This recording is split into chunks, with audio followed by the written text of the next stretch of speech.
សេសសម្រាប់បងដែលកំពុងតែស្វែងរករថយន្តថ្មីដើម្បីជិះទៅលេងស្រុកនេះអាកាមុនខ្ញុំមិនខាងមុខនេះក្រុមហ៊ុនរថយន្តអាមេរិក Chevrolet ផ្ដល់ជូនការបញ្ចុះតម្លៃ3 model រួមមាន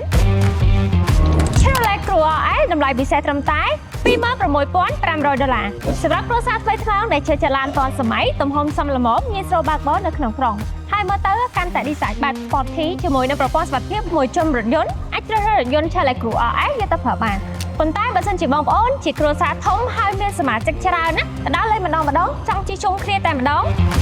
អាចពិចារណាជាមួយនឹងរថយន្ត7កៅអី Chevrolet Captiva Premium នេះបានផ្ដល់ជូនតម្លៃពិសេសត្រឹមតែ$29,999 តែប៉ុណ្ណោះសរសើរសំចៃកម្រិតស៊ីសាត្រឹមតែ7 លីត្រនៅក្នុង100គីឡូតែប៉ុណ្ណោះបំពាក់មកជាមួយនឹងកាមេរ៉ា360មួយជុំរថយន្តអមជាមួយនឹង sensor មុខក្រោយជំនួយពេលចូលចតកាន់តែសុវត្ថិភាព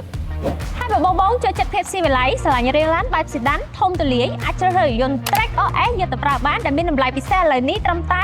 $33,500តែប៉ុណ្ណោះបំពាក់មកជាមួយនឹងមុខងារទំនើបជាច្រើននិងប្រព័ន្ធសុវត្ថិភាពខ្ពស់ដែលទទួលបានផ្កាយ5ពីនាយកដ្ឋានចរាចរណ៍ផ្លូវកកពីអាមេរិកផ្ទាល់តែម្ដង